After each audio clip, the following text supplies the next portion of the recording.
You're watching Newsday TV. I'm Sherry Einhorn. Police say a body was found near the Reynolds Channel in Island Park today.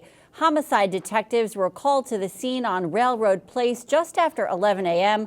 Officials say the body was near the channel and the LIRR tracks. The person has not yet been identified.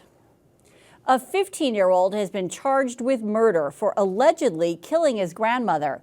The boy pleaded not guilty at his arraignment today. Police say the teen stabbed his grandmother and his mother last night in Selden. The boy's mother is in serious condition. Another defendant in the case involving a missing teen from East Patchogue was in court today. Anthony Wright pleaded not guilty to charges of rape, patronizing a minor for prostitution, and endangering the welfare of a child. The 14-year-old girl was found on a boat at a marina in Islip 25 days after she disappeared. Suffolk County Executive Ed Romaine delivered his State of the County address today. Is the economic condition a little bit uncertain these days? No question about it. But I've been there before, and I've watched this happen. And we get through it all.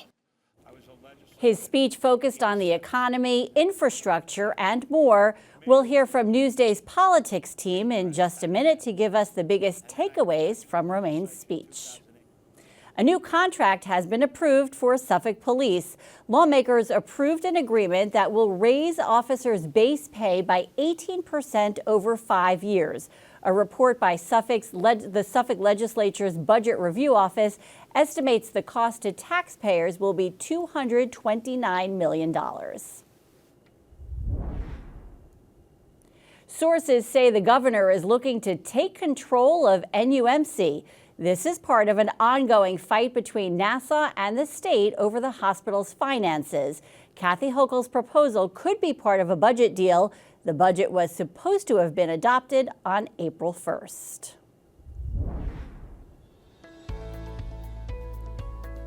Now, a quick look at tonight's weather. There's a freeze warning in effect for western Long Island. Here's a look at the lows tonight for the entire island. We'll check out the 7-day forecast in just a few minutes.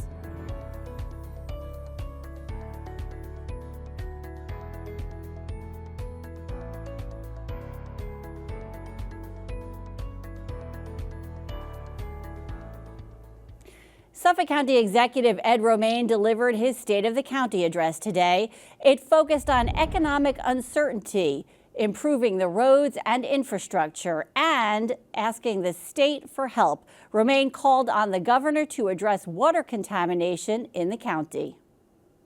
Believe it or not, those wells, as Catherine can tell you, are coming up contaminated. Imagine having to drink that water, or bathe your child in that water, or put formula in that water.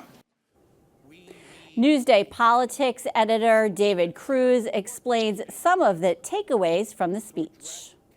Well, Suffolk County Executive Ed Romaine essentially said that the economy of Suffolk County is strong, but there is uncertainty ahead, mainly because of what we're seeing across the country with regards to tariffs. Now, the Budget Review Office recently said that tariffs are a major concern for the county. There is a trickle-down effect when you do see tariffs being implemented. He did talk about a whole bunch of interesting projects that are coming down the pike or currently underway. He spoke about the Smith Point Bridge that's under rehabilitation right now. He spoke about the Ponquag Bridge that's also under rehabilitation.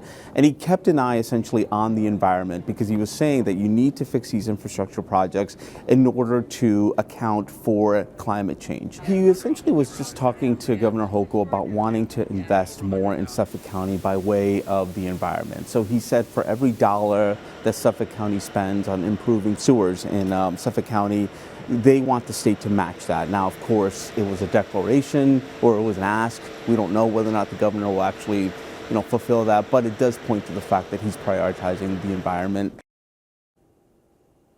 Now, you can read more about the State of the County address on Newsday.com. Just click Get More below the Newsday TV video box. Only in Newsday, we're taking you someplace the general public usually doesn't get to see, inside the Suffolk County Jail in Yaphank. Ken Buffa got a look at the facility and spoke with officers in charge of taking care of it and its residents.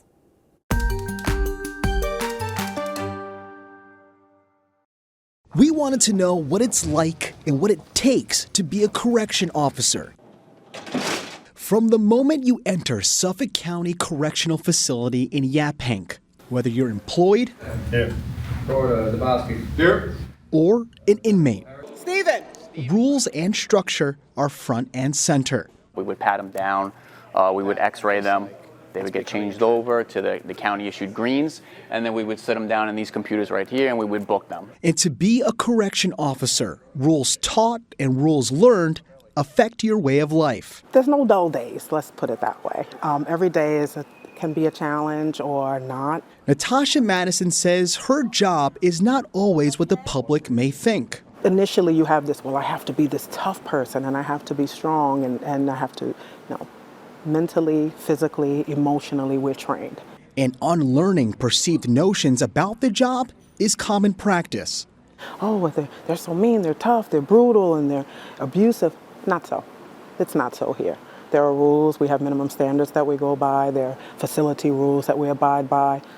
It's all well and good. Here, inmates are allowed to roam freely in common areas, while COs working rotating 8-hour shifts are trained to surveil from a distance and up close. You're dealing with different personalities, different backgrounds, and it's a lot. You learn to communicate, de-escalation, two inmates are getting into an argument, you learn to de-escalate the situation. Kevin Reingold says in the years he's been on the job, he's learned that this demands not only professionalism, but humility. Be open-minded. I come from the same neighborhood some of these guys come from, and you can just connect on a level like that. And despite the dangers, being human and being respectful goes a long way. The most simplest things, it can mean the world to them. Oh, CO, do you know when I have my next court date?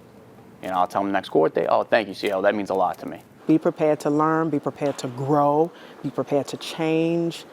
There's so many different venues here. Ken Buffa, NewsdayTV.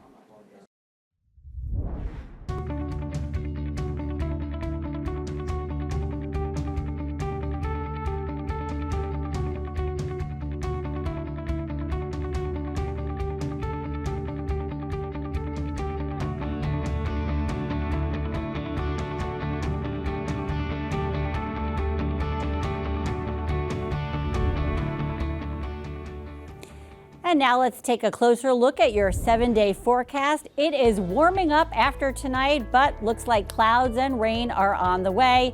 It is, though, warming up next week.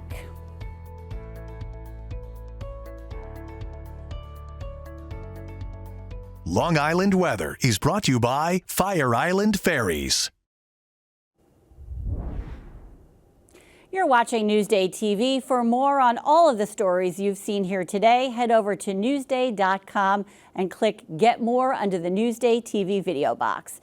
I'm Sherry Einhorn. Thanks so much for watching.